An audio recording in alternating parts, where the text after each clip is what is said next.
All right, so pretty big news came out today, and it was the body cam footage of the George Floyd arrest was leaked.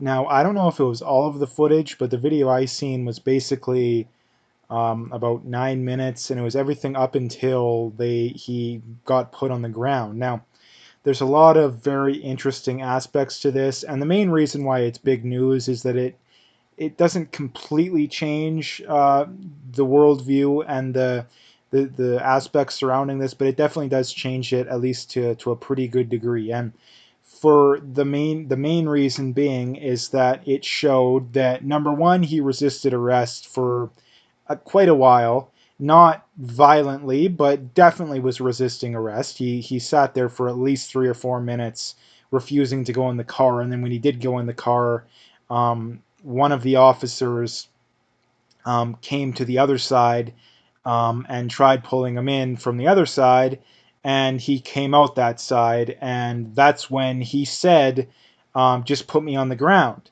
So again, that's another thing that throws a whole wrench into things, that he was the one who said he wanted to go on the ground. So there's many problems when it comes to this. I mean, the main point being, I mean, there's a lot of take-home points, but one of the big ones being is that there is no way in in a just legal system that these officers are going to be convicted of what they're being charged with. It's not murder too. I don't even think it's manslaughter, negligent manslaughter, any of that stuff. I don't see how you can charge them with that. But again, I'm not a legal expert. I'm not a lawyer, not a judge. But in my opinion, there's no possible way that you could charge him with. And the other big thing that came out is that he said, I believe more than once, that he was having troubles breathing before he was even on the ground with the knee on the neck. So that's another thing that I think, and not only that, too, the original autopsy that was done showed that he didn't die of strangulation, or I believe it said heart failure. But that's another big thing, and it's like I say, there is no way that in a just legal system that these officers are going to be charged. Like, no way. Like, these officers, I don't even know. Probably in a just legal. I mean, assuming that that footage was released originally, um, they may face like a suspension, if that, like just a run of the mill suspension. Now, people are going to say, "Oh, he died," and all this, but that doesn't matter. What matters is, did the officers act in a way that was reasonable? And from the way I seen it, and I think the way anybody, I mean, I was reading through the comments of the most viewed video, and the vast majority of people agreed. So it's not just me. And the people who think, "Oh, it's still cold-blooded murder," no, you're in the vast minority here. That there is no way that you can watch that video and say, "Yeah, this was handled, terribly and properly." Again, so that's the main thing. Now, the other big thing too is that this is another example of the mainstream media whipping people up into a frenzy for no reason. All of these riots and all these protests shouldn't have been happening, because most of them, I mean, they are now they have absolutely nothing to do with George Floyd. I bet you the majority of people couldn't even tell you who George Floyd was that are protesting for these things, but it's completely based off a lie now.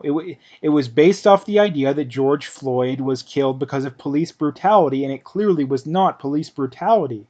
At least not nearly to the extent that we originally thought. If you want to say, "Oh, they still shouldn't have did the knee on the neck thing," fine. I think I disagree, because number one, he said he wanted to go on the ground, and number two, the whole knee on the neck maneuver was approved by the Minneapolis Police Department. So you can't really you can't really fault someone if they were doing something that was approved. Like, and not only that, too, the whole "I can't breathe" thing is a complete and utter myth. Complete myth. Same, I mean, on the level of "hands up, don't shoot," which is again another massive myth that still a lot of people believe. And I mean, this is another thing too when it comes to these examples of police brutality, is that, or quote unquote police brutality, is that many of these are complete and utter hoaxes. Many of these so-called racial attacks are complete hoaxes, or at the very least, the racialized component of it. I mean, you have this George Floyd one now, you have Mike Brown, you have Trayvon, you have all of these, well, not all of them, but most of these major ones are either complete hoaxes or at the very least half truths. I mean, like I say, I Can't Breathe is a complete hoax now. And same thing with Hands Up, Don't Shoot. So again, this is something that's completely, it's very insane. And this is the problem, like I say, is that one of two things is going to happen when it comes to this trial. I think it's more likely number one. And number one being um, the evidence that the officers clearly weren't in the wrong, or at the very least, it wasn't murder two or manslaughter. I don't see how you can possibly argue for either one of those things at this point. They're gonna get charged, I believe, not because they're guilty of it, but because the lynch mob will demand it, and there will be a show trial that, for it to appear just and sane. There will be a show trial. He'll be convicted, and that will be that. But if there's any justice out there, he won't be, or not he, but all of the officers won't be convicted, or at the very least they'll be convicted of a lesser charge. Um, and even if that happens, there's going to be another big round of protests and riots. I mean, there's still riots going on in many U.S. cities, namely Portland, and it's largely for no reason.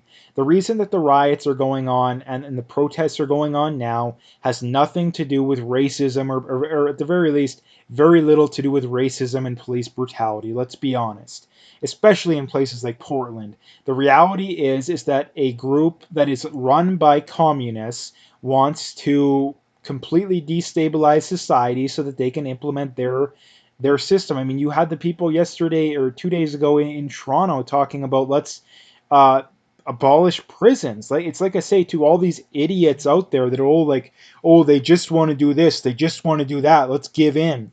And it doesn't matter. They're always going to ask for more. Again, first they ask for defund the police. Now they're going after get rid of prisons. Now, again, I don't believe in the concept of prisons how they're currently being done, but they're a lot better than no prisons whatsoever, at least in the way the communists want it. So again, that's something that I really, really wanted to bring up. So again, I didn't want to make this video too long, but I mean, long story short, this completely throws a wrench into the whole I Can't Breathe, police brutality, racism argument. And that's the last thing I wanted to bring up too, is that where was the evidence in the first place of this being racism? Now, again, people say, oh, is a white cop, killing a black guy. Now, again, for starters, we know now beyond a shadow of a doubt that he didn't intentionally kill him. Um, and I mean, we probably knew that before as well. But again, why do we assume that because it was a white guy, it was a white person involved with a black person? No, that must be racism. Why do we assume that? Why? It doesn't make any sense. Even if, let's say he did die of the knee on the neck thing, why do we assume that it's racism? I don't understand that. I really don't understand that. But anyway, that's the last thing I wanted to bring up. So again, I'm going to leave it there. If you like the video, make sure to hit that like and subscribe if you haven't already. Check out the links in the description. Follow me on those other platforms if you haven't already, and stay tuned for more videos.